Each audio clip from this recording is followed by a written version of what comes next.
टनाटन है, इतना फर्क है। और बोलो, we are going to teach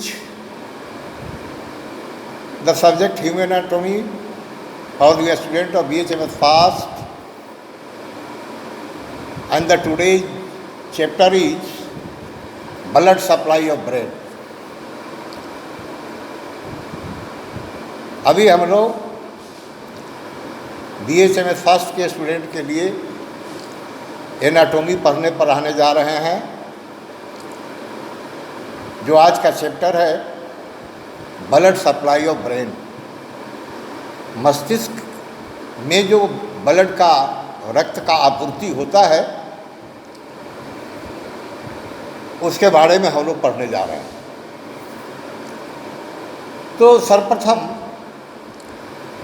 cerebral circulation is the movement of blood through the network of blood vessels supplying the brain. Cerebral रक्त संचार जो है वो एक मूवमेंट है ब्लड का, जो संपादित होता है through the network of blood vessels.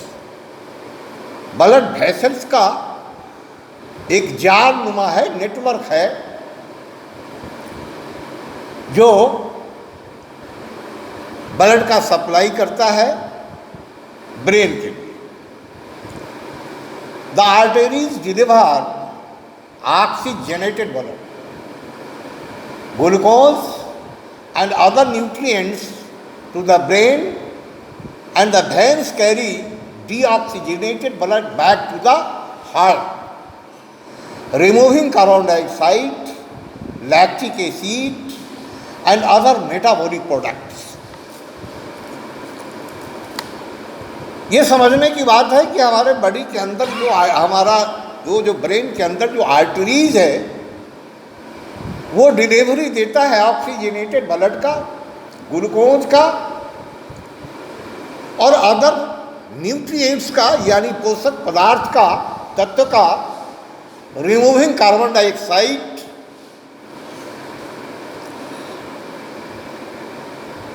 And the veins carry deoxygenated blood back to the heart.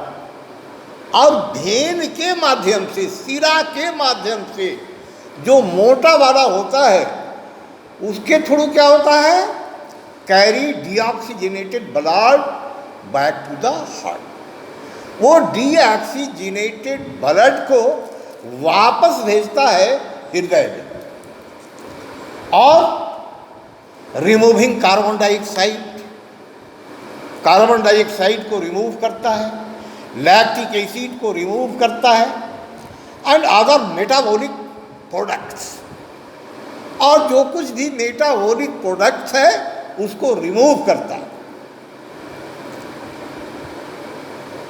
तो अभी अभी हम लोगों ने को जो जानकारी मिली उससे ये पता चला कि ऑक्सीजनेटेड ब्लड का सप्लाई थ्रू आर्टरीज होता है और वो deoxygenated blood carbon dioxide, lactic acid और दूसरा जो मेटाबॉलिक प्रोडक्ट है वो वापस आता है through the veins. Since the brain is very vulnerable to compromises in the blood supply, the cerebral circulatory system has many safeguards. जो cerebral सर्कुलेशन होता है एक बहुत ही अच्छा सेफ गार्ड है। Failure of the safe guards results in cerebrovascular accident commonly known as strokes। ये जो safe guard system है, ये सिस्टम अगर फेल करता है जिसका परिणाम होता है कार्डियोवास्कुलर एक्सीडेंट हुआ है उसमें, जिसको कॉमनली जाना जाता है स्ट्रोक्स के द्वारा, जिसे स्ट्रोक्स कहते हैं, यानी ब्रेन स्ट्रोक कहते हैं। the amount of blood that the cerebral circulation carries is known as cerebral blood flow. वो ब्लड का जो अमाउंट है जो सेरेब्रल सर्कुलेशन में जो कैरी हो रहा है उसे जाना जाता है सेरेब्रल ब्लड फ्लो के नाम से. The presence of gravitational fields और acceleration also determine variation in the movement and distribution of blood in the brain, such as when suspended upside down. Okay? Now, anterior cerebral circulation. Anterior cerebral circulation क्या होता है? The anterior cerebral circulation is the blood supply to the anterior portion of the brain. ये क्या है? Anterior portion of the brain में जो blood का supply होता है उसे एंटीरियर सेरेब्रल सर्कुलेशन कहते हैं. It is supplied by the following arteries. इसका जो आपूर्ति होता है वो किन किन आर्टरीज के द्वारा होता है उसके बारे में हम लोग अभी जानेंगे. पहला है internal carotid arteries. Internal carotid arteries, this large arteries are the left and right branches. ये जो लार्ज आर्टरी है उसका लेफ्ट ब्रांच होता है, राइट ब्रांच होता है of the common carotid arteries in the neck which enter the skull. जो neck में होता है जो एस्कल तक इंटर करता है to the anterior portion of the brain. Anterior portion of the brain. It is supplied by enter the skull as opposed to the external carotid branches which supply the facial tissue. जो facial tissue तक supply होता है. The internal carotid artery branches into the anterior cerebral artery. ये enter कहाँ करता है? Enter the cerebral artery and continue to form the middle cerebral artery. और ये कंटिन्यू करता है मिडिल सेरेब्रल आर्टरी तक. Interior cerebral artery, interior cerebral artery short में ACA. Interior communicating artery, interior communicating artery contacts both interior cerebral arteries within and along the floor of the cerebral vault. जो कहाँ तक चलाता है? Up to the cerebral vault. अगला है posterior cerebral circulation.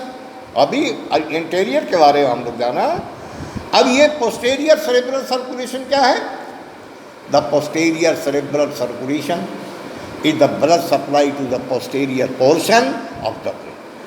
जो posterior portion of brain के हद तक जो ब्लड का आपूर्ति करता है, including the occipital lobes, including the occipital lobes, cerebellum and brain stem.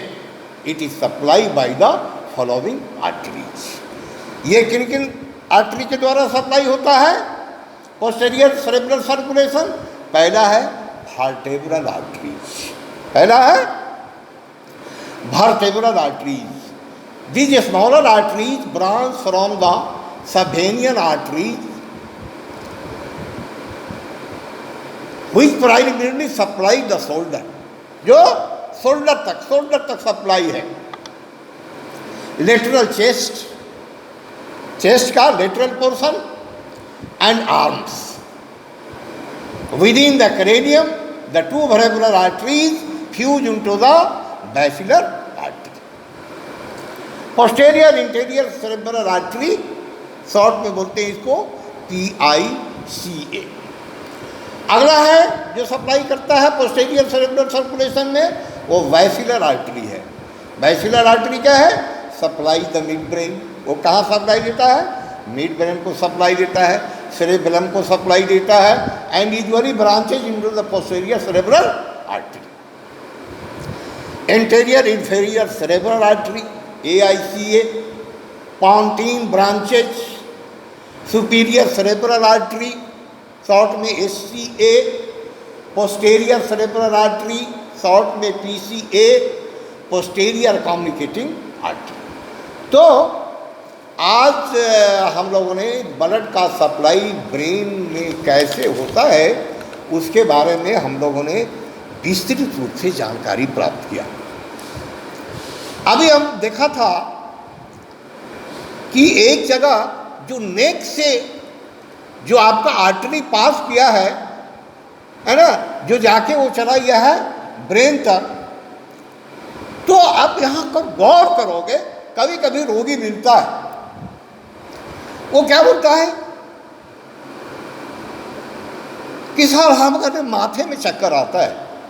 कभी कभी ऐसा होता है जैसे लगता है कि हम थोड़ी देर के लिए हमारा माथा बिल्कुल सन हो गया है और चक्कर आता है। अब देखो कि उसको जब हम लोग बोलते हैं कि आप सर्वाइकल स्पाइन का एक्सरे करवा के लाओ, वेरी पॉसिबिलिटी कि सर्वाइकल स्पॉन्डिलोसिस हुआ है, यानी वो जो भेंस गया है ना उसको सर्वाइकल बोन उसको दबाव डाल रहा है, उसको दाब रहा है। अगर दबेगा तो क्या होगा, ब्लड का सप्लाई जो कर रहा है अप टू द ब्रेन वो सप्लाई बाधित हो जाएगा। जो ही ब्लड सप्लाई बाधित होगा परिणाम वर्टिगो होगा। डिजीज का पॉइंट कहाँ है, सर्वाइकल स्पाइन में है। सर्वाइकल स्पाइन का डिस्क जो है वो आपका रिड्यूस किया है, जिसका नतीजा हो रहा है कि वो आर्टरी को, वो भेंस को वहाँ पर दाब रहा है। जब दबाव पड़ा तो स्वाभाविक है कि ब्लड का आपूर्ति भी बाधित हुआ। जो ब्लड का आपूर्ति कर रहा है अप टू द ब्रेन, तो ब्रेन को जब हमारा ब्लड नहीं मिलेगा ना तो वो तो फेंट करेगा ना, फेंट करेगा। इसलिए सर्वाइकल स्पाइन में अगर कोई इंजरी होता है, मान के चलो कोई रोड एक्सीडेंट हुआ है और उसमें सर्वाइकल स्पाइन में इंजरी हुआ है, ये जो गर्दन के पीछे जो है सर्वाइकल स्पाइन, यहाँ इसको सर्वाइकल स्पाइन बोलते हैं। अगर फ्रैक्चर हो गया है सर्वाइकल स्पाइन तो जाहिर सी बात है कि अप टू द ब्रेन जो ब्लड का सप्लाई हो रहा है वो नहीं होगा सप्लाई, ब्रेन बिना ब्लड का रह जाएगा। नतीजा होगा, स्वाभाविक है, जाहिर सी बात है कि ब्लड का आपूर्ति होना मतलब ऑक्सीजन का भी आपूर्ति होना, और जो ही ब्लड का सप्लाई नहीं हुआ यानी ऑक्सीजन का सप्लाई नहीं हुआ, नतीजा क्या होगा कि जहाँ ऑक्सीजन है वहीं जिंदगी है, बगैर ऑक्सीजन की जिंदगी नहीं है। अब ब्रेन सेल हमारा इतना इतना पतला पतला हमारा ब्रेन सेल है, वो जो नली है वो कितना पतला है जिसे ब्लड का आपूर्ति हो रहा है। नतीजा क्या होगा, ज्यों ही ब्लड का आपूर्ति बंद हुआ यानी ऑक्सीजन का आपूर्ति बंद हुआ तो वहाँ पर सरल शुरू हो जाएगा, ब्रेन डेड कर जाएगा। यानी डेथ के पहले ब्रेन डेथ इसी तरह के केस में होता है। अक्सर डेथ जो होता है वो जो कार्डियक अरेस्ट होता है, कार्डियक अरेस्ट के 3 से 4 घंटे के बाद ब्रेन डेड करता है, क्योंकि ब्रेन में जो ऑक्सीजन है ना बहुत देर तक उसको जिंदा रखा है।